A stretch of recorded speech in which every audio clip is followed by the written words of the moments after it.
and if there are disagreements in terms of how folks are interpreting the facts.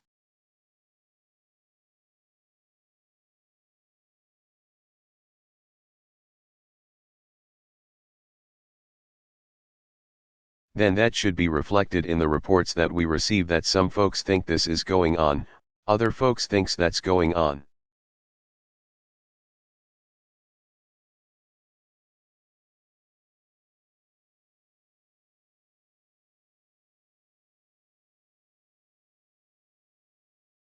And that's part of what I weigh in terms of making decisions.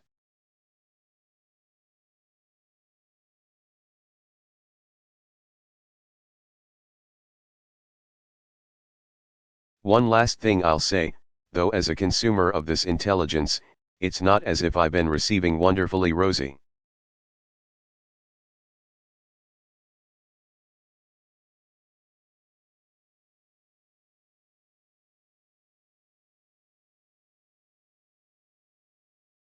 Glowing portraits of what's been happening in Iraq and Syria over the last year and a half.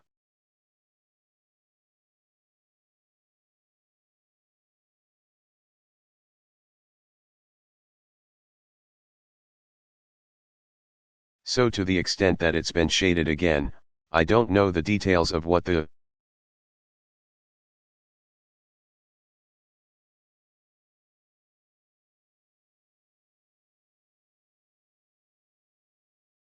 IG may discover, but it feels to me like, at my level at least, we've had a pretty clear-eyed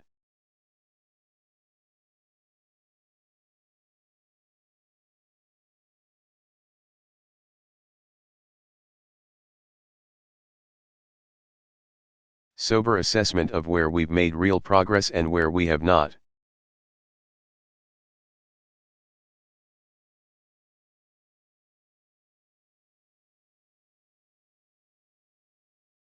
On Paris, a lot of the discussion out here, both at the G20, APEC,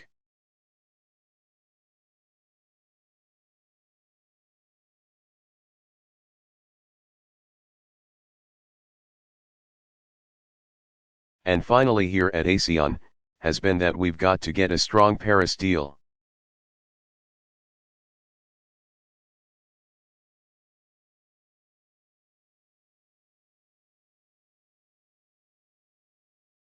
And I'm optimistic that we can. 160 countries have now put forward their national targets for how they can reduce emissions.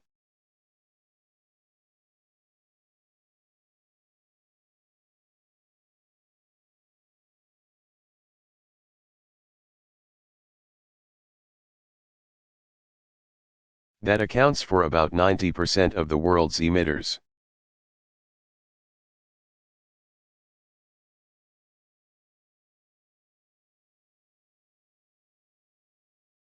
And the key to a strong agreement is going to be that, although there's going to be differentiation between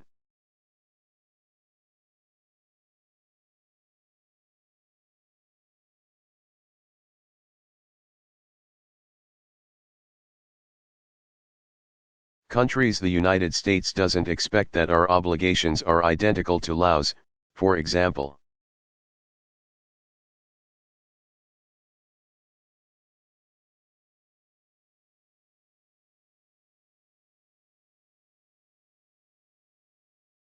Given our levels of development, how much carbon we emit compared to theirs, that everybody does have a plan.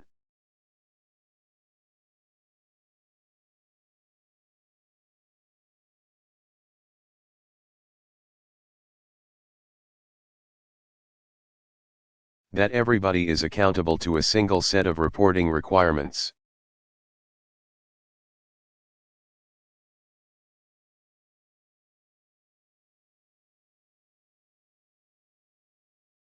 That there's transparency about what each country is doing, that once we've set that architecture in place, in 5 years' time,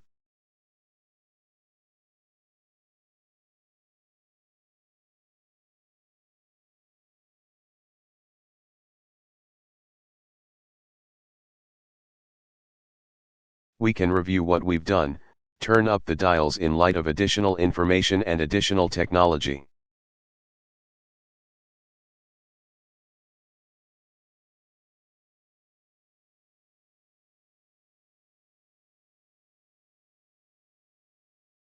In some cases, we may make progress faster than we expected, and we can increase our targets.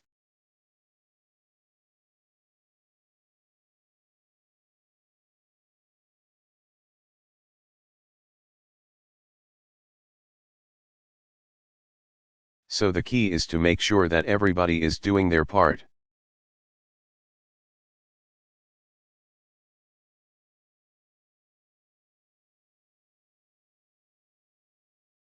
You raise one important issue, and that is climate finance.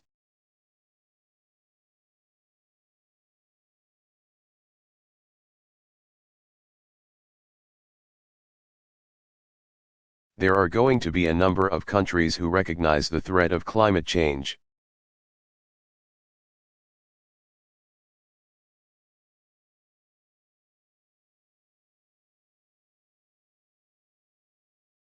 Want to do something about it, but they also have large populations suffering from extreme poverty.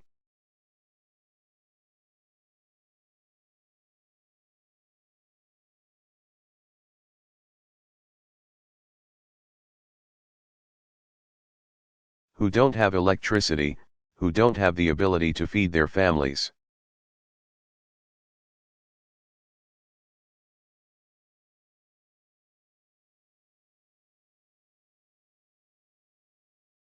And any leader of those countries has to ask themselves, am I going to be sacrificing development and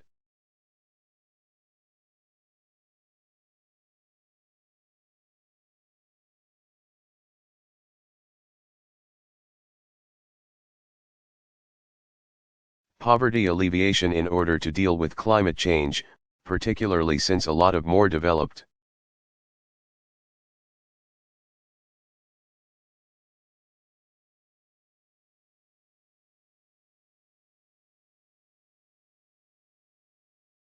countries are responsible for at least the current carbon emissions that are causing climate change.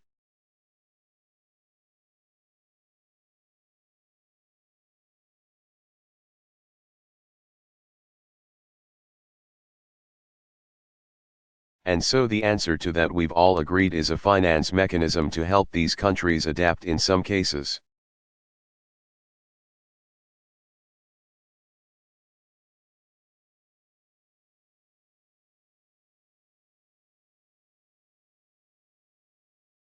Leapfrog old technologies so that instead of building old,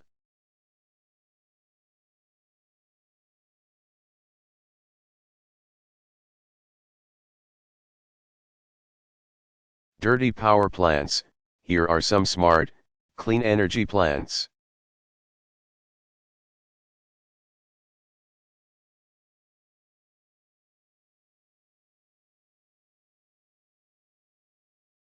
And we'll help you through technology transfer and financing so that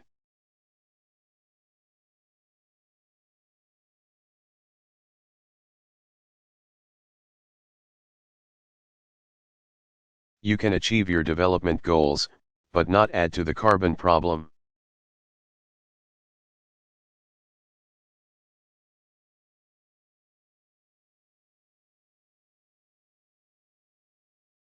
So far, with a target of $100 billion, we've reached between private and public sources $62 billion.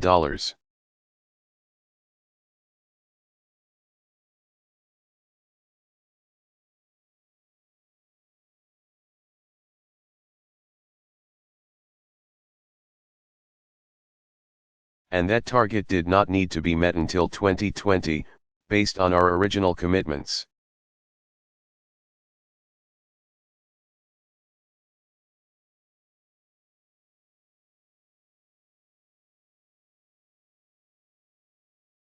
So we're well on our way to meeting these commitments.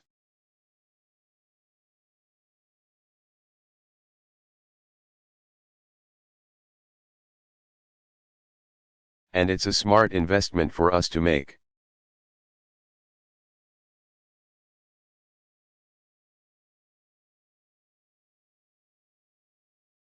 Sometimes, back home, critics will argue, there's no point in us doing something.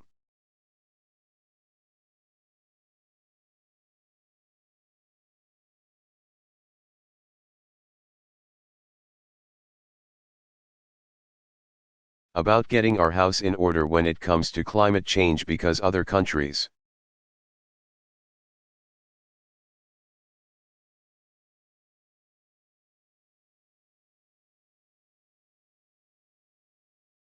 won't do anything, and it will just mean that we're in a less competitive position.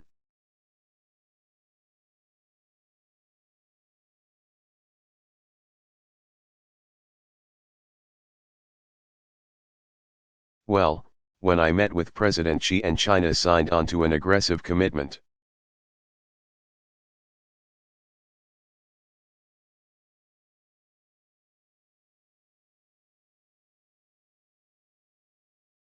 That took a major argument away from those critics.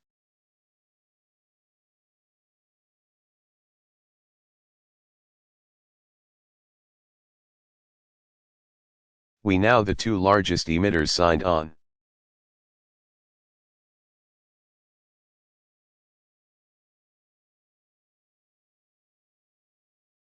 And it makes sense for us and the Chinese and the Europeans and others to help these countries.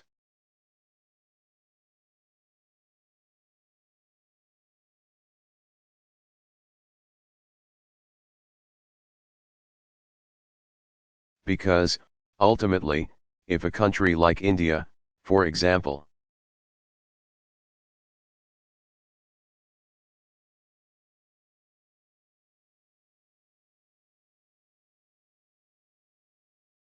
with over a billion people, is a major polluter, that's going to affect all of us.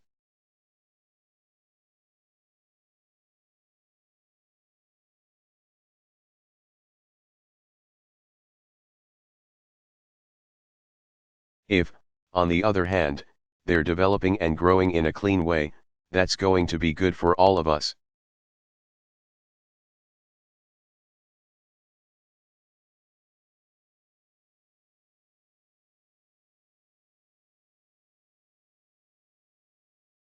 I guess you want to know how the atmosphere, as a consequence of the attack in Paris, would affect it.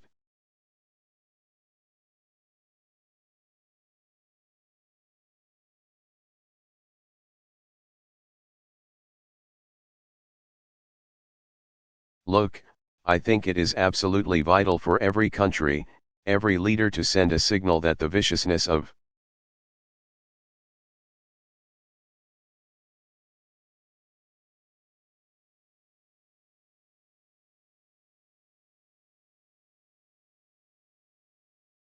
a handful of killers does not stop the world from doing vital business, and that Paris, one of the most beautiful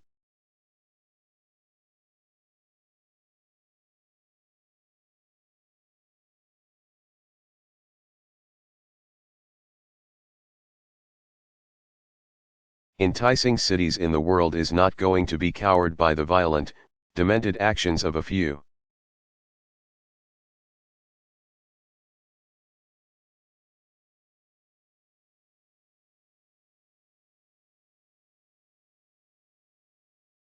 And that's part of the overall message that I want to very clearly send the American people.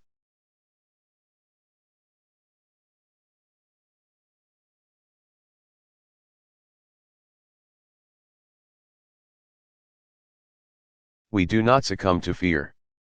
That's the primary power that these terrorists have over us.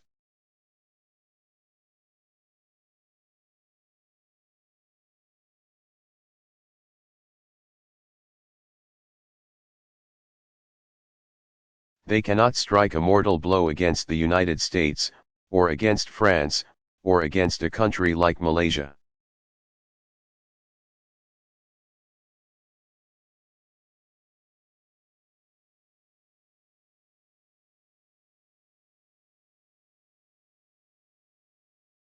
But they can make people fearful.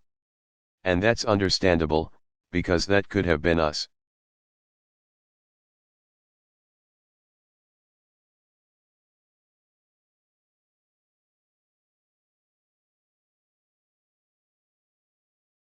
That could have been our families, that could have been our children in these places.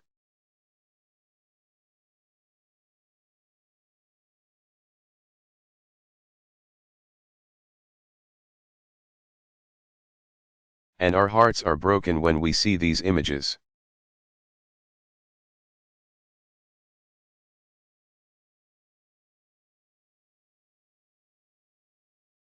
But in addition to hunting down terrorists, in addition to effective intelligence,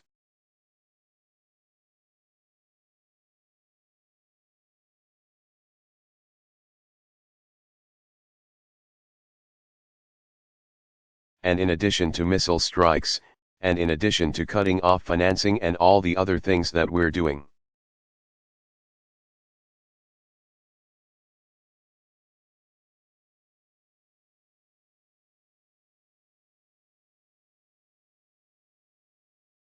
the most powerful tool we have to fight ISIL is to say that we're not afraid.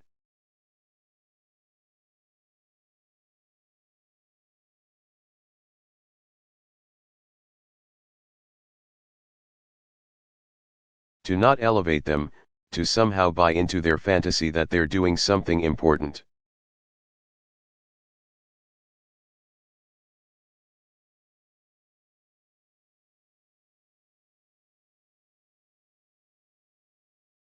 They're a bunch of killers.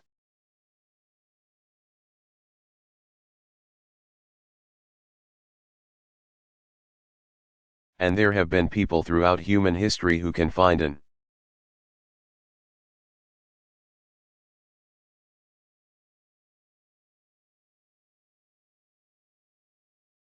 excuse to kill people because they don't think like them or look like them.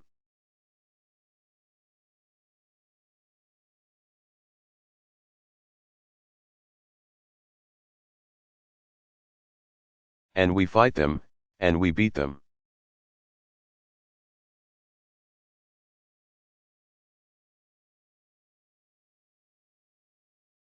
And we don't change our institutions and our culture and our values because of them.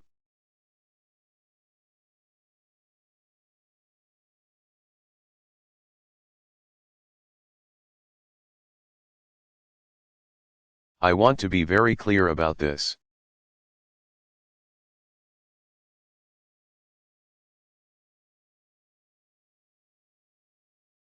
I am not afraid that ISIL will beat us because of their operations.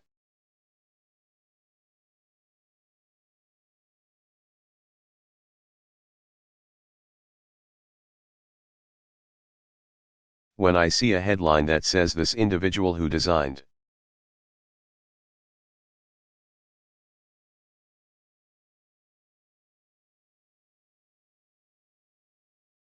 this plot in Paris is a mastermind, he's not a mastermind.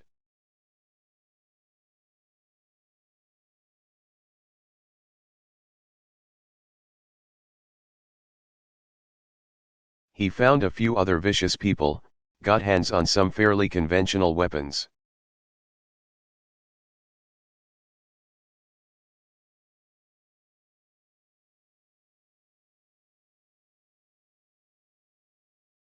And, sadly, it turns out that if you're willing to die, you can kill a lot of people.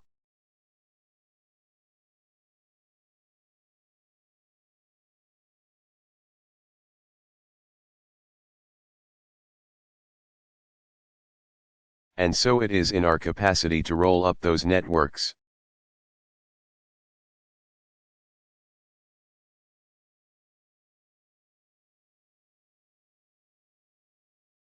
Now, we got to take precautions, we have to take it seriously.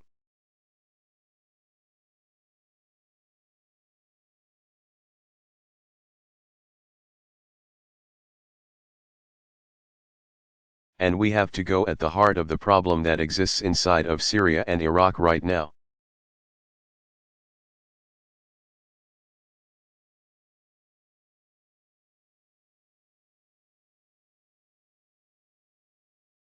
And we have to address the broader issues that exist in a tiny fraction of the Muslim community.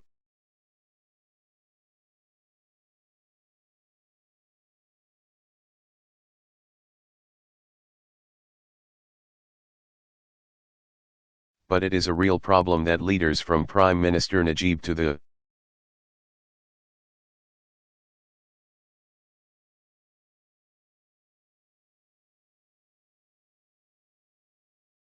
President of Indonesia and others who have large Muslim populations acknowledge.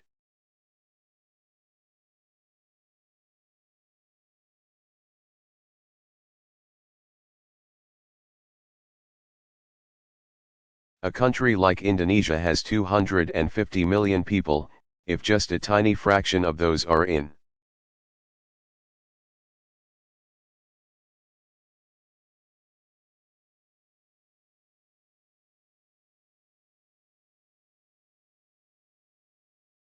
some ways attracted by a vicious ideology like ISIL's, then that's a real problem for us.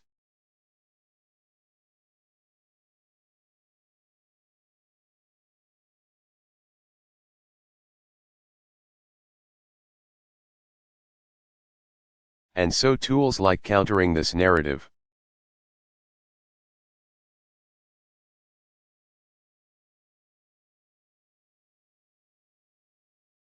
and Muslim clerics and political leaders and community leaders coming forward and making sure that our children are not being fed this kind of bile.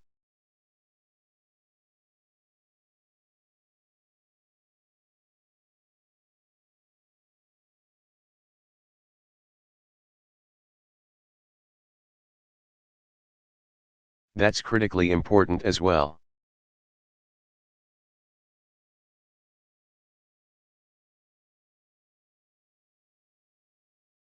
But in all of this, we cannot respond from fear.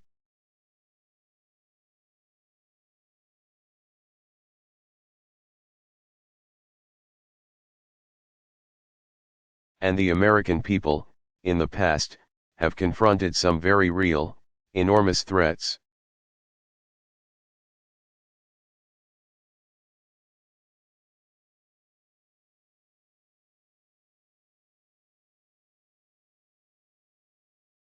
And we beat them. We vanquished them. This will be no different.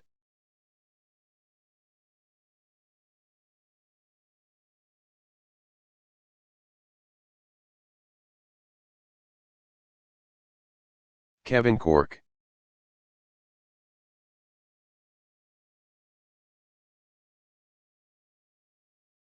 Question, thank you, Mr.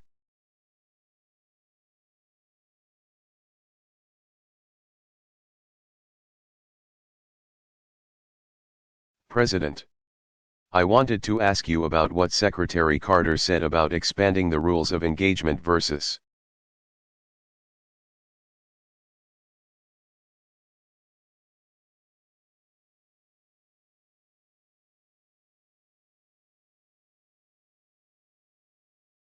ISIS. What was that conversation like? And what did he mean by that? And I'd like to ask you also about immigration.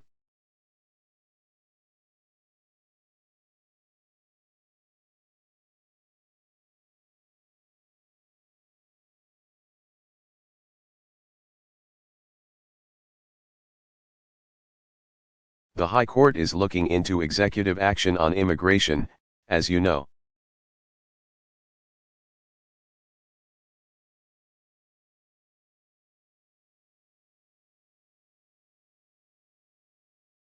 And I understand the sensitivity of it, you don't want to be prejudicial.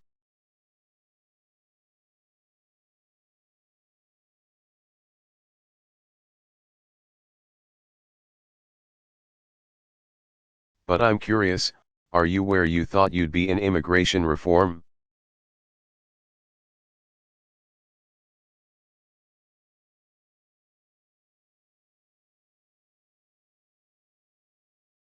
And what would you say to family members who say, listen, we did it the right way?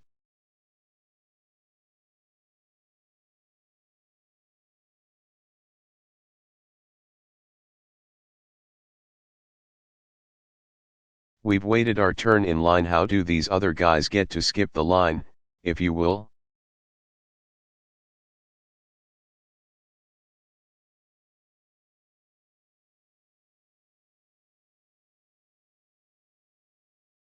And lastly, the Attorney General announced 8 indictments of individuals in the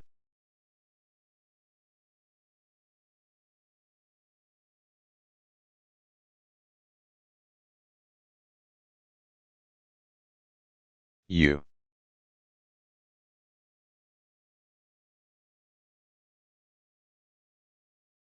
and Mexico on sex trafficking and related charges.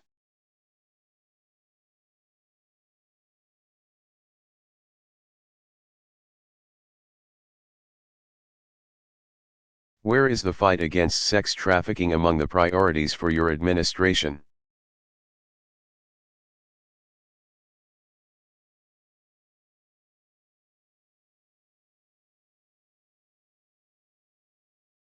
Are you where you thought you'd be on that?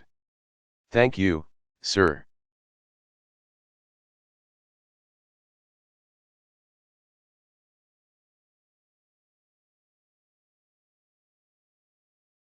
President Obama, okay.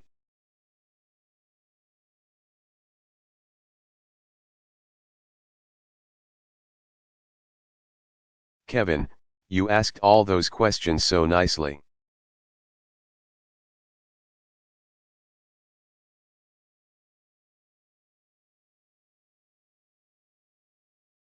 But if everybody is asking 3 questions, we're not going to get home.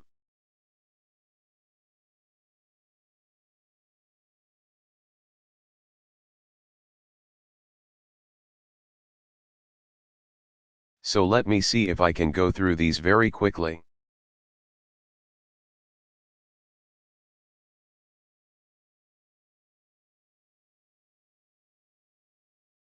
With respect to rules of engagement, we are in a constant conversation inside the Situation Room.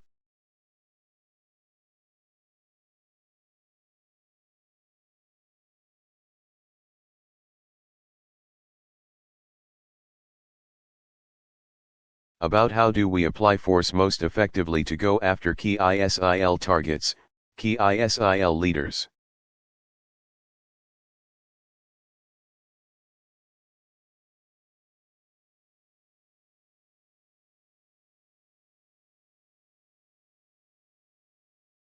Strategic positions, their infrastructure, their supply lines, while minimizing civilian casualties.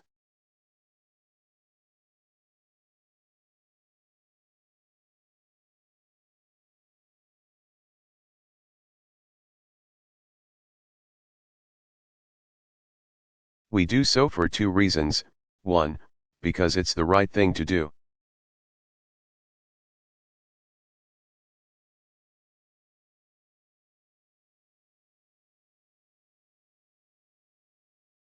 There are people who are caught up in Mosul right now, for example.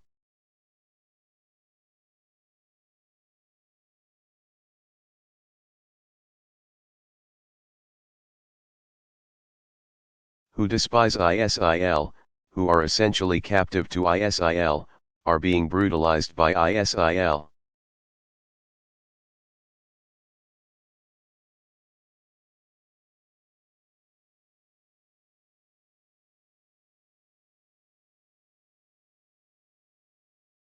And to the extent that we can avoid them being killed by those of us who are trying to defeat ISIL.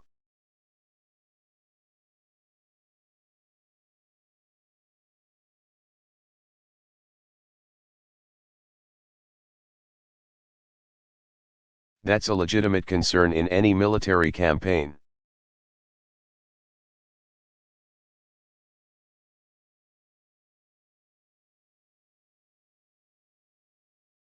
Because if we're not careful about it, and this brings us to the practical element of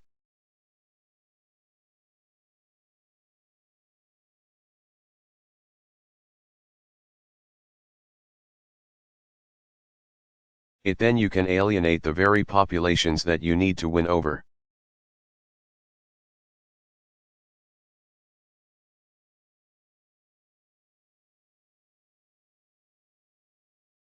Because ultimately those are the folks who are going to have to drive ISIL out, stomp it out all the way.